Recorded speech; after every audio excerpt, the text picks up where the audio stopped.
Are you sure it's okay for me to be inside of your engine room? Because yesterday you chased me out of here. You said I need to You're only leave. allowed when I allow you. When you allowed me, so I've been given the invite to come have a look because Yeah. you said you're going to be doing something to the head. What's happening? Yeah, so I'm gonna start measuring the volume of the combustion chamber, and then I'm gonna attempt to start working out the in compression ratio, and obviously what I need to do to that to get to that compression ratio without obviously the valves touching the pistons. So yeah, it's a bit of a wiskunde, but yeah, luckily I'm good at wiskunde. The seats is deeper into the head. The valves has been cut and deshrouded, and the combustion chamber itself has been machined a bit. Obviously, it's been ported, and yeah, that's basically what's been done to it. And obviously, it's been made solid lifter, and it's got a cat cams in it. And then I need to make sure that the valve has enough clearance inside the piston by. Do I have a piston close by modifying those little pockets there, making them deeper. Well, worst case scenario, the valve snaps, drops onto the piston and causes us all kinds of havoc inside the cylinder. So that's not a good day. No, that's a bad day for everyone involved. This is what I use to measure volume. Volume of what? Inside the combustion chamber. Create a nice seal, and then we fill that little combustion chamber up. So no bubbles, no air, no nothing. And there you have it. 35.3. What do you do with the info? So there is a formula that is used to calculate compression ratio. And these are all the variables that you need. You know, yesterday when you chased me out of here, I felt kind of hurt, but I can understand why you don't want anyone around you when you're busy with these things. Yeah, if I mess up one little thing there, it's wrong. Yeah, and then it's a bad day. yeah, it's a bad day.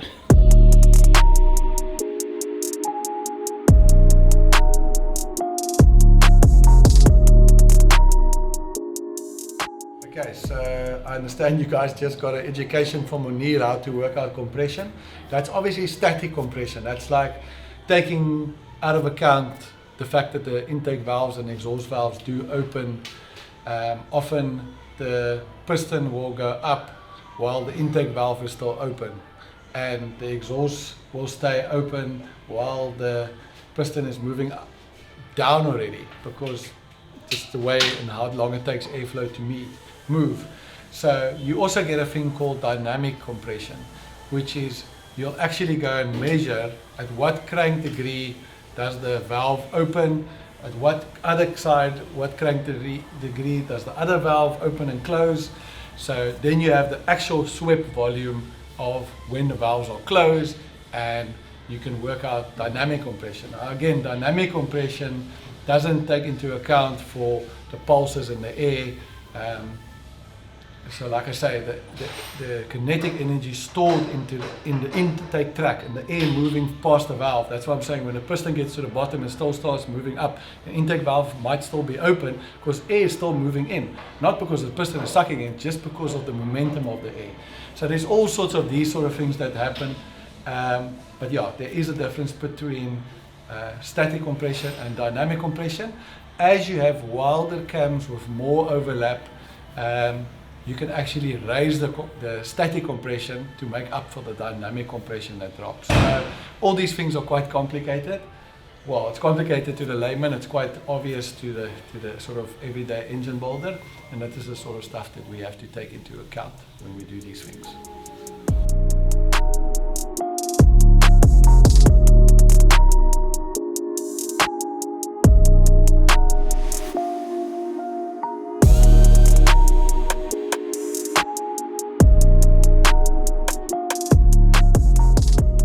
As we getting into race week, we need to help our friends at Missile Motorcycles. They got I don't know, it's a very fancy late model BMW 1000cc. and I see it's got lots of link parts on it, and Caleb is welding a link pipe up for them, I think. What are you doing? They had a link pipe from a different model. They got the headers for this model, but they got this end can and link pipe for a very cheap price. So they wanted to rather fit this. They want to spend all the money. So yeah, so we got Caleb doing a bit of fabricating. We have some carbon fiber bits for our splitters that just came back from Benny Lodewyk. I can go and show it to you guys. We have put, this was at the other side. Hier met Annie, die breekdaksmoen en alles. Caleb het net so gekyk. Hoe kry hy lui gesig en toe loop hy weg. Okay, so we got some diffusers for the front splitters. We haven't fitted it yet. Once the video is over, I'll make him fit them.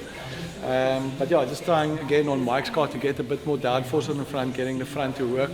I don't know what it is since, well, I know what it is. Since we've put this big wing on the back, the car's been really understeering.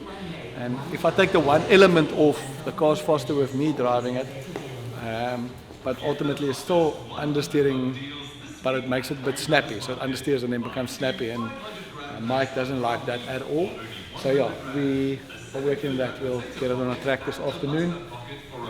And then yeah, we've worked on the cold air induction. We've got a big hole in the headlight filter, no more steel pipes that can, I don't know what the English word is, conduct. It's not so conductive, the material, so the heat on the outside can't go into the aluminium and then into the air. And silicone is a great insulator of heat. I mean, you can put the one side of the pipe in the fire and hold the other side, therefore it is a great insulator. Okay, here's our little here's our little diffusers. We are planning to put it in the front splitter. Obviously they aren't massive, but they're better than nothing. And my friend Benny Lodewyk just made this, pulled the mold of it, so if you're looking for some, you can make it. But yeah, just the idea is just trying to put some more downforce in the front, so the idea is to get it fitted in there and get some negative pressure under the splitter. So there you go.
Left here, there was a GoPro just there. It's no longer there. We need to ask Nian where the GoPro has gone.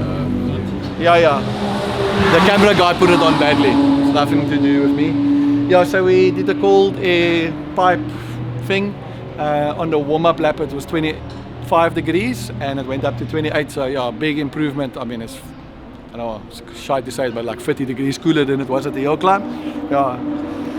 Obviously, I haven't driven a very powerful car in a long time. This thing's got lots of torque, lots of go. Just on my eye, looking down at the solar, I did 2:45 now, and yeah, easily matched the fastest times it's ever done. And I don't have the bonnet on, and there's lots of traffic and stuff. So yeah, very happy with the car. Mike's gonna love it, and yeah, so much fun having an extra 2 cylinders.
Okay, so yesterday with the NABM we went to the dyno, we put it on ethanol.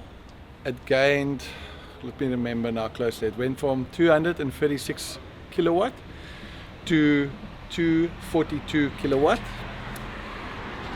which I was, sort of what I was expecting. It's just over a 1% gain. And then I put in some of the other stuff. Then we went to 252 kilowatts, which was a substantial gain. We made 411 newtons.